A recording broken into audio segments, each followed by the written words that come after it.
It's time now for County-Wide, a special presentation of Yavapai Broadcasting News. Join Paul David and Brad Miller as they talk with our community's leaders, newsmakers, and people in the know.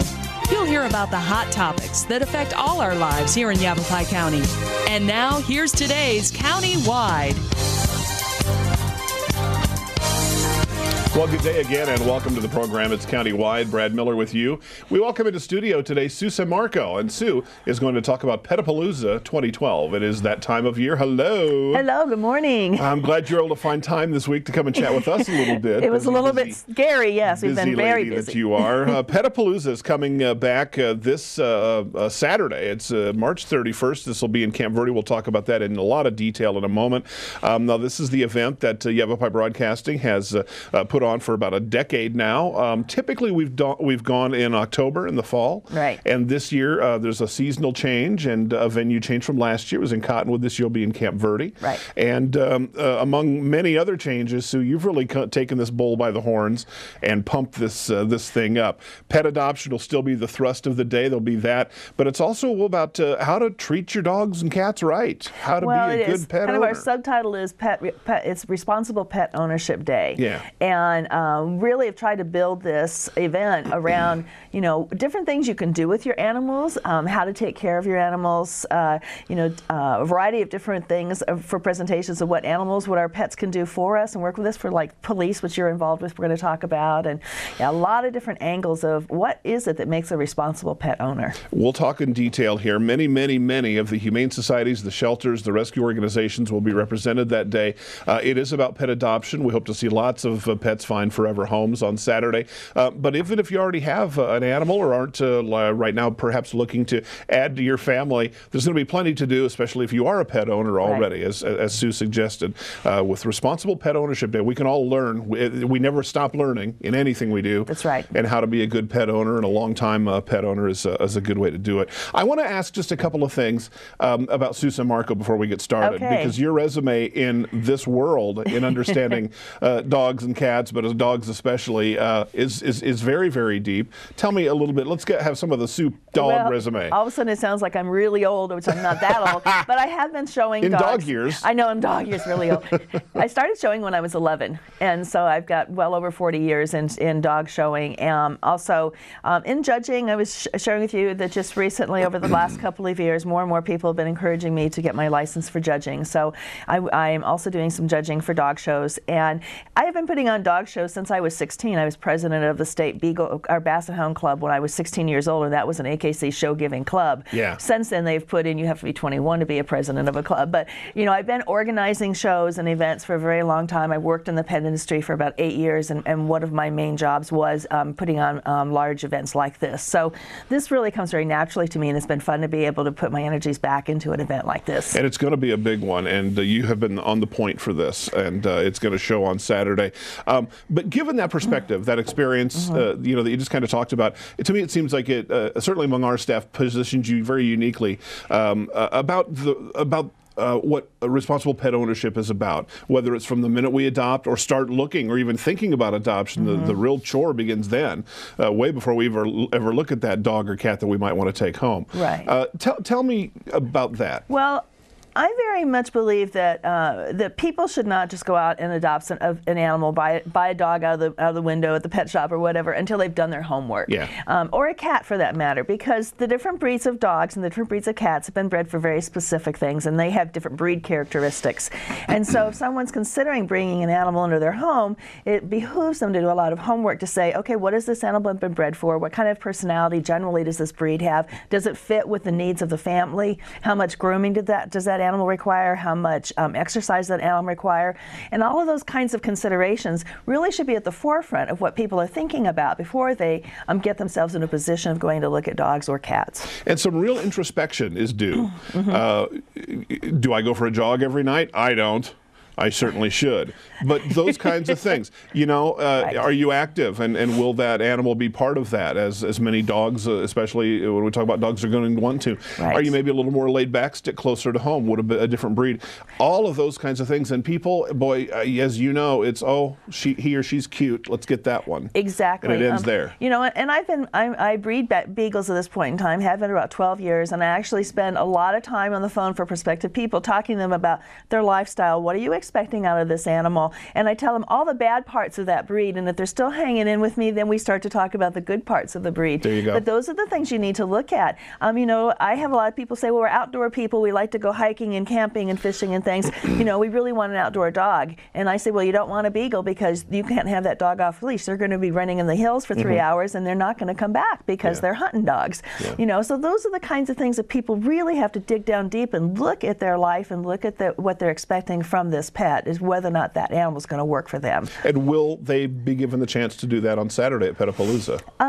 They will have an opportunity to talk with the different people with the humane societies, and many of the humane societies have behavioralists there who have worked with the animals, and they've kind of some of them have codes on the animals' cages for different colors to say what kind of animal this is personality-wise and things, but they definitely will go through some type of a process with each of the humane or the rescue groups to kind of determine, is this the right breed for you? Let's talk about rescue dogs just for a minute. And I know we're kind of focusing a little bit heavier on dogs, I think, than cats. Right. And I don't want to be presumptuous, but it seems like a lot of times when you're talking about a cat, you're talking about pretty much exclusively an indoor pet, by and large, not necessarily all the time, but it just seems like it's, I don't want to say easier maybe to pick out a kitty, but to me it seems like maybe it is. Am I wrong? You're wrong. Am I? See, I don't know. I have 2 cats that I've gotten from the Humane Society. Yeah. And I will tell you that, again, you have to consider coat. If you have a long-haired cat, as pretty as they are, they really get into situations where you need professional grooming many times, and can you afford that? Right. Those are things you should say. But by and large, the Humane Societies want to know that those cats are going to be indoor cats. So Right. you're right about that. Dogs are more complicated that way. Yeah, a little bit different. But again, Saturday you'll have a great chance to go out and talk to some of these folks about those kinds of things. Let's go ahead and take our break. Okay. When we come back, I want to get That into is what's so going on. fast. I know it flies by. It does. The pet adoption is still the main thrust of Pet-A-Palooza, as it's always been, and we hope to have you come out. If you're looking for a pet, a new friend in your family, this will be the Saturday to do it out in Camp Verde at Pet-A-Palooza 2012. Coordinator Susan Marco will talk more about it right after this.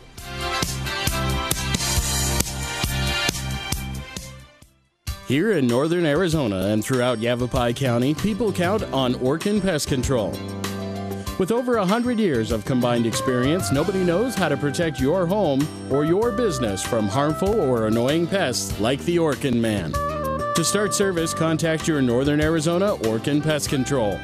In the Verde Valley, call 567-5100 or Orkin Pest Control in the Prescott area at 775-8772. Hi, I'm Steve Scourge with Yavapai Silent Witness. Marcel Gonzalez was murdered on this spot almost 15 years ago, back in March of 1997. We know that there is somebody out there who knows what happened in the alley that night. Yavapai Silent Witness is offering an $11,000 cash reward for information that leads to the arrest of Marcel's killer. For Yavapai Silent Witness, I'm Steve Scourge.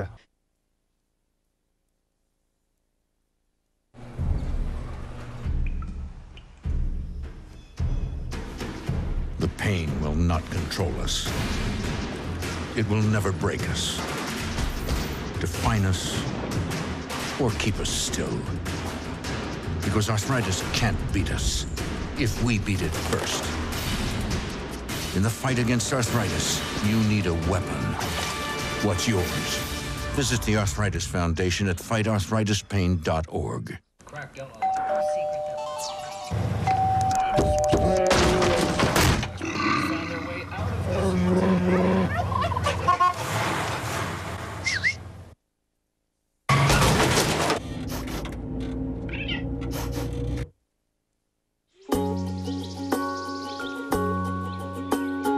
Getting closer to nature can get you closer to your family. Go to discovertheforest.org.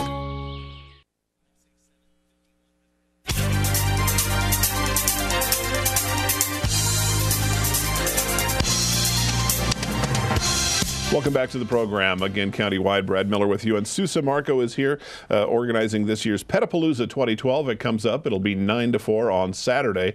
And this will be in Camp Verde. We'll give you more specifics on where and when and that kind of thing. But let's talk about the fun stuff. Okay. You've plotted out a full day. And when I say you, like I said, you're the point lady on this. We got to thank Jackie Bessler, our own Pam Irvin, and many and members yourself, of our staff have done a lot to get this get this ball rolling. It's going to be a lot of fun. Right. Pet adoption, again, what we talked about in the first segment. But there's going to be lots to do, even if you already have a pet, or maybe not right this minute. Are looking for a pet. Still plenty to see and do. My vision for this was that people could come and spend the day with animals, and that really has been the thrust in terms of what kinds of things can we have going on. So we actually have 3 different rings with things going on every half hour, basically. Well, the first ring is an agility ring, and from 9 to 3 we're going to have agility set up where people are going to be doing professional agility. Performers are going to be doing performances, but also people can take their animals through that course and learn how that feels. Maybe they're interested in getting to do agility. So bring your dogs out and be able to experience that. And then we have little dog racing ring, and that's going to have police canine demonstrations as well as little dog races for dogs 10 inches or under at the shoulders. And Brad Miller's been in charge of that with Pam Irvin, so it'll be fun to be able to see how that unfolds. And then we have center stage, and we have every half hour we're going to have a presentation, and we have Heritage Park Zoo, again, some more police dog demonstrations. I'm going to be talking about what's in a judge's mind for dog shows and explaining how dog shows work, so something kind of a little bit different. I may not be able to see that. I want to. That'll be fun. Because it's a science. It is a science. And an art. You have to understand what each breed standard calls for, and then evaluate each dog against its breed standard and how closely that meets against the other dogs and how they meet their breed standards. They just had Westminster, and I was watching some of that, and I think a lot of people get kind of interested in that. Yeah. But did I understand what you said about certain judges handle certain breeds? I just thought any old judge could do any old dog. Oh no, there's a very complicated process that people have to go through to become judges. You know, one path is becoming a professional handler and going that way. The path that I'm on is that I actually have bred numbers of champions of different breeds, and so you can apply for judges' licenses through a process, through that avenue as well. So I have at this point in time have 12 champions from my Desert Dog Beagles in the last 10 years. So you only have to produce 2 to qualify to become a judge. Oh, is that right? So typical Sue overkill. Yeah, overshot on the resume. Okay. So like I say, so every half hour in this center stage, we're going to have exciting different presentations. And then we're going to have a presentation theater in the gymnasium. And this, again, we're going to talk about where it is in Camp Verde. But every half hour, again, we're going to have very interesting presentations by animal experts. We talked briefly about one of the presentations will be about rabies in Camp Verde, specifically addressing rabies in a pack of llamas. So, Yeah, and I mean, it's out there. We think about that, and we think about getting our pets immunized. Well, people who don't, or encounters with wildlife. Again, dogs off leash or just dogs that are allowed to get out. Right. We hope that doesn't happen too much. But it's not just those kinds of threats. It's about the dogs themselves running into trouble out in the forest or what have you. Yeah, it's all over the place. So again, a variety of different talks in there. Many people don't know, but I also do pet intuitive work, pet psychic work. So I am going to be doing a couple of different sessions of reading for people, bring their pets, doing pet psychic readings for them. What's my dog thinking? Yeah, exactly. That kind of thing? Tell me what's going on with your dog, and I'll find out from the dog why it's behaving the way it is, and talk to you about how to help that change that dog's behavior. So there's a couple little areas that I have some expertise that I thought would be kind of fun to share that with the public as well. So again, 3 rings of exciting things going on all day with changes throughout the day, and then the presentation theater will have presentations every half hour. You mentioned the Yavapai Sheriff's Office, Camp Verde Marshal's Office. So they're going to bring some dogs out, and that, if you haven't seen that, that's a lot of fun. We think about what the dogs do, and in our news stories we hear about a drug arrest, and they brought the dog in, and you talk about a science and an art. There's a lot of that in those, and Paul and I in the newsroom have been privileged to see these dogs work from time to time. But on Saturday there'll be a number of demos, really kind of through the midday, of them doing that. And one of the deputies will be in a bite suit. The dog will take him down as if he was a perpetrator or a suspect who's wanted, and we'll get to kind of see how that works. And it is impressive. It is impressive. When you get right up there, a lot of times those dogs, when they're at events, and they'll be muzzled, and you can pet them, the kids between things. But when they're working, they are a formidable force. And man, I wouldn't want one. Had a police officer tell me one time they were chasing a fella, said, "I got a gun on you," and he kept running. They said, "We're going to bring the dog," and he stopped dead in his tracks. Yeah.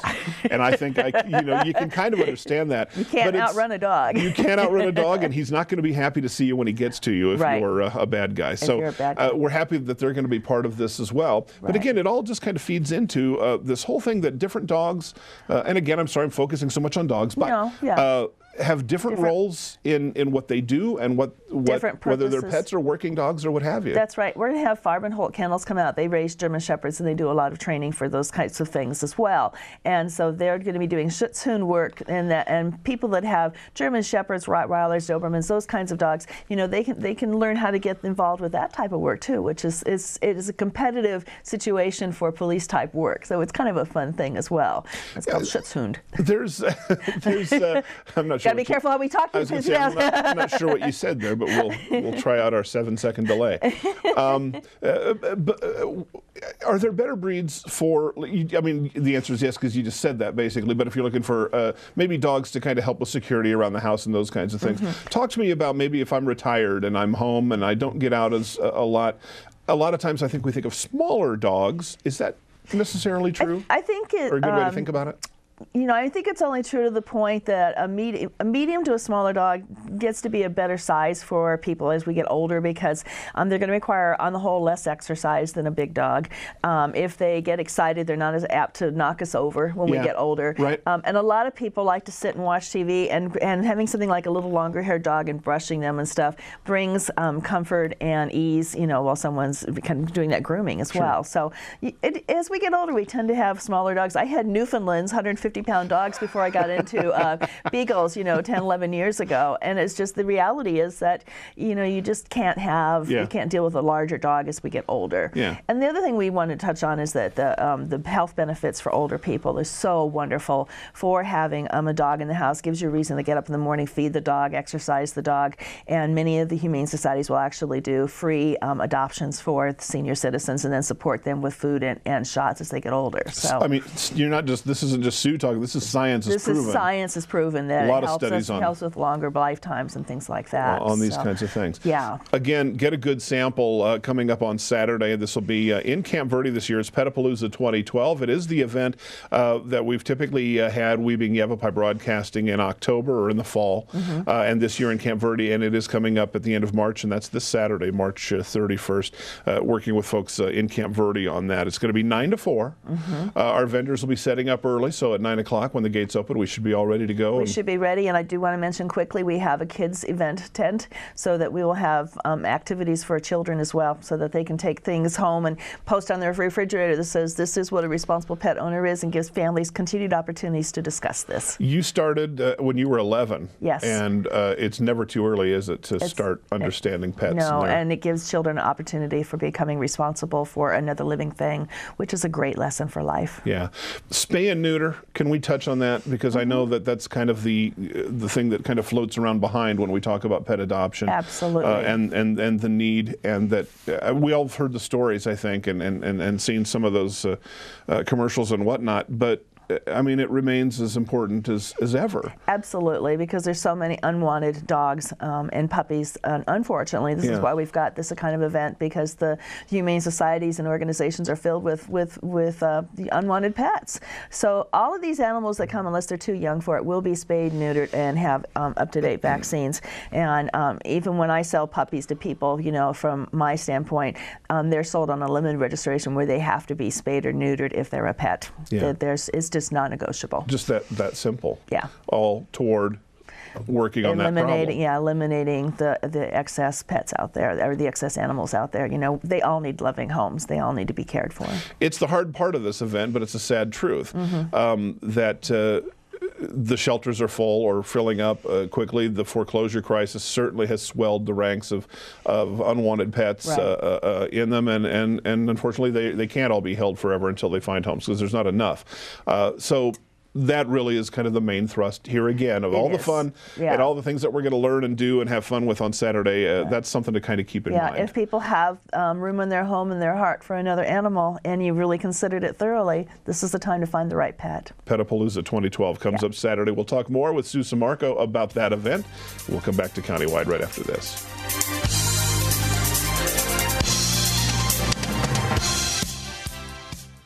Here in northern Arizona and throughout Yavapai County, people count on Orkin Pest Control. With over 100 years of combined experience, nobody knows how to protect your home or your business from harmful or annoying pests like the Orkin Man. To start service, contact your northern Arizona Orkin Pest Control.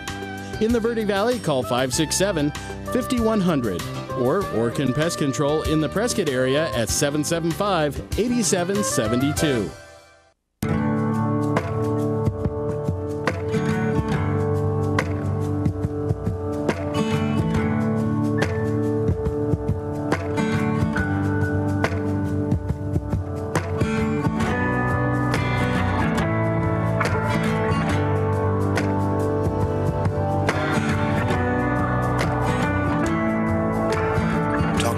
About the dangers of prescription drug abuse. The partnership at drugfree.org. Hi, I'm Steve Scourgy with Yavapai Silent Witness. Marcel Gonzalez was murdered on this spot almost 15 years ago, back in March of 1997. We know that there is somebody out there who knows what happened in the alley that night.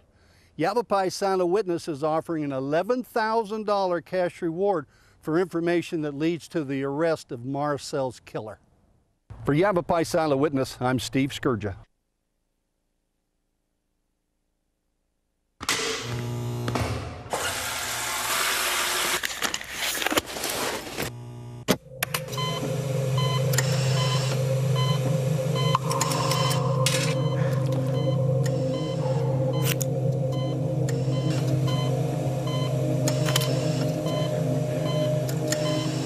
Every year, 2 million kids play doctor by taking pills not prescribed to them. Talk to your kids about the dangers of prescription drug abuse. The partnership at drugfree.org.